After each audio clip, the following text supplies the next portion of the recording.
Nelson Freire, de Boa Esperança, Minas Gerais, nasce em 18 de outubro de 1944 e já aos 3 anos deixa todo mundo perplexo quando toca algumas músicas de memória que a sua irmã estudava no piano.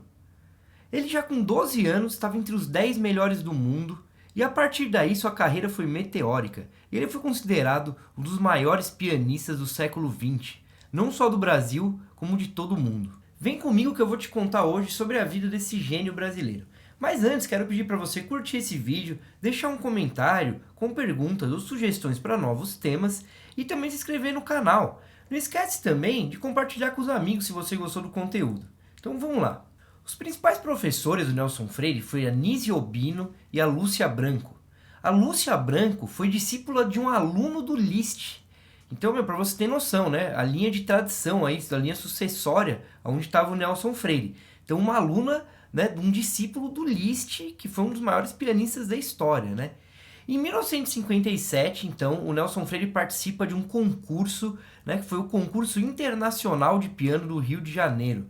Ele compete com os pianistas bem mais velhos do mundo inteiro, porque era um concurso internacional, e fica em 9º lugar. O campeão foi um austríaco na época, mas mesmo com esse 9º lugar, já estava nítido que aquele menino de 12 anos que estava participando com outros caras de 20, 18 anos, já era um prodígio realmente. A própria Guiomar Novaes, que foi uma das maiores pianistas da história, né, uma das maiores pianistas brasileiras, tocou, para você ter noção, na Europa, o Debussy, quando ouviu ela, desacreditou, assim, ele disse lindas palavras para Guiomar Novaes, né?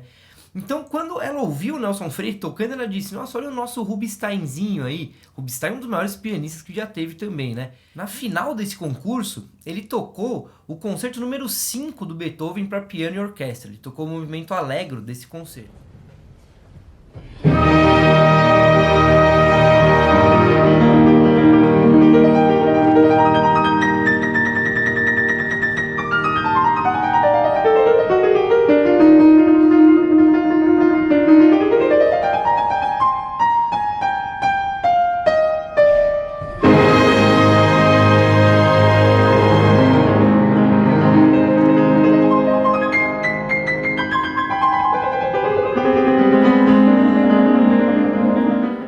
Já deu pra ver que ele era muito top mesmo. E depois disso, ele ganhou do próprio presidente, Juscelino Kubitschek, ganhou uma bolsa de estudos para Viena, para estudar na Europa. Então, a partir do momento que você começa a estudar na Europa, já é outra coisa, assim, né? Então ele foi muito novo para a Europa. Em 1964, ele já ganhou suas primeiras premiações, né? Ele ficou em primeiro lugar num concurso internacional de piano de Lisboa. E em Londres também, ele recebeu medalhas de ouro, Dino Lipati e Harriet Cohen. Então, o cara já com 20 anos estava mandando muito no mundo inteiro. Começou a fazer concerto até um pouco antes, com 15 anos, em 1959. Já começa a fazer concertos nas principais, né, cidades da Europa, principais salas de concerto.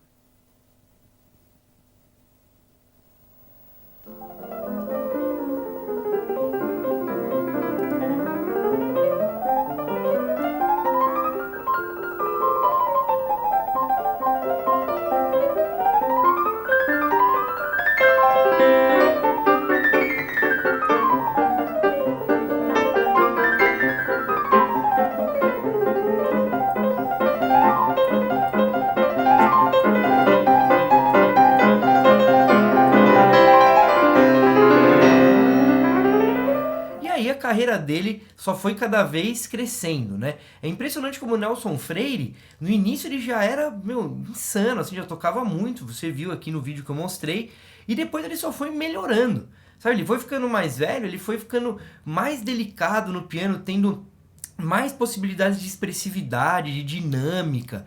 Então é um cara assim, um gênio mesmo, né? Ele não para, o cara sempre vai aprendendo mais. E ele tocou, então, a partir desse momento que ele começou a viajar pelo mundo, em todos os lugares da Europa, dos Estados Unidos, Japão, Israel, claro, aqui no Brasil também, né? Se apresentou com as orquestras mais renomadas que você pode imaginar, com a Berliner Philharmonica, a Concertgebouw de Amsterdã, a London Symphony Orchestra, a OSESP aqui em São Paulo, que é uma das maiores orquestras do mundo, já tocou várias vezes, a Filarmônica de Nova York, de Boston, Chicago, só para citar algumas, assim. Esse cara é aqueles caras que as orquestras procuram ele, né, para tocar. Vamos fazer então uma turnê, ele já fez na Holanda, por exemplo, com a Concertgebouw. fazer uma turnê, né, pela Europa inteira tocando piano, peças de piano com a Concertgebouw. E claro, né, nessas apresentações que ele fez, se apresentou com os regentes, né, trabalhou com regentes como Pierre Boulez, Eugene Jokun, Seiji Ozawa, só para citar alguns, né? Esses caras assim que são os mais tops aí do século XX, né? Eu ficaria uns 15 minutos aqui só falando de todos os prêmios que o Nelson Freire recebeu no decorrer da carreira dele, de quantas coisas que ele realizou, quantos concertos com grandes orquestras, né?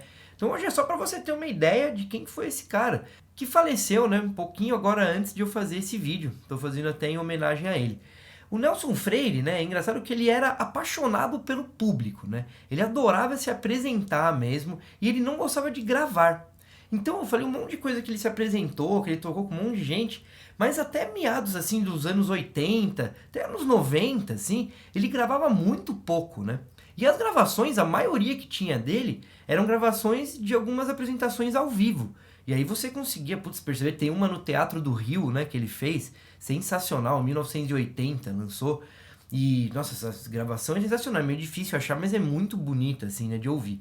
E ele gravou com várias pessoas, né, gravou num disco que tem todas as baquianas do Villa-Lobos, com o Isaac Karabichevsky. Ele foi e gravou uma baquiana, né, lá, chamaram ele pra gravar. Então, depois dos anos 80, ele começou a gravar um pouco mais, mas é difícil, então, achar gravações dele. Tem uma com 12 anos que ele fez, né?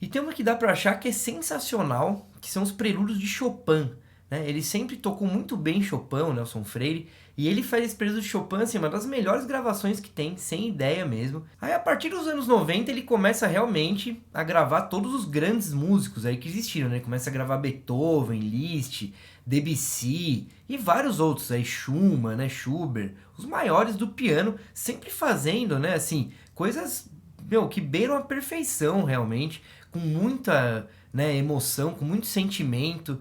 O Nelson Freire também foi muito amigo da Martha Argerich, uma das maiores pianistas da história, uma argentina, né? Eles eram muito amigos, fizeram várias coisas juntas também, gravações juntas, concertos juntos. Então você consegue achar essas gravações dele juntos na internet, né? E ele foi o único brasileiro, é legal citar aqui, a gravar um CD duplo para a coleção dos melhores pianistas do século XX da Philips. Então são 200 CDs, mas não são 200 pianistas, né? E tem os maiores, assim, né? Todos que você pode imaginar do século XX. A Martha Argerich, como eu falei, o Cláudio Arrau, argentino, né? O Glenn Gould, que tocava muito bar, Andras Schiff. Então todos os maiores pianistas têm, e tem um disco lá do Nelson Freire. Então tocando algumas obras de Beethoven, de Liszt, né? De Debussy.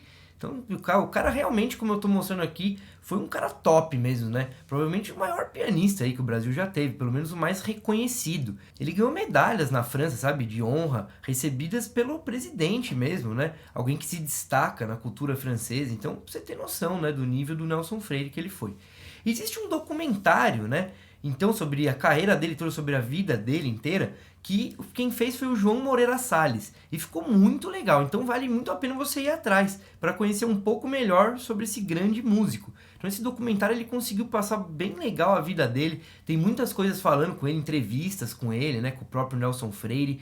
Então vai atrás desse documentário que vale a pena. Nelson Freire nos deixou agora, dia 1º de novembro de 2021, com 76 anos. Ele morava com seu marido, o médico Miguel Rosário, que sempre teve uma relação muito estável e também muito discreta, né? Como várias coisas dele, ele era um cara discreto, só não era discreto na hora de tocar realmente, né? E é de extrema importância, então, conhecer um cara como esse, sabe? Porque você sendo compositor, você sendo músico, né, instrumentista, pode ser cantor, o que for, tem que ver a obra, né, a vida e obra de um cara desse que conseguiu chegar então tão longe, desde tão novo aí já, se dedicou totalmente ao piano, porque o cara tem um dom, provavelmente tem um dom, né? Com 3 anos fazer o que ele fazia é realmente fora do comum. Mas sabe, o cara se dedicou muito, né? Estudou muito, sempre se dedicou ao piano, tentar ser melhor, né? Passar mais emoção mais sentimento, né? Não só ser mais famoso, não isso, mas passar mais sentimento, ser mais justo, né, com o piano, ser um grande pianista mesmo. Então, olha, eu espero que você tenha gostado desse vídeo e não esqueça de deixar seu comentário e seu like aqui. Valeu, até o próximo vídeo.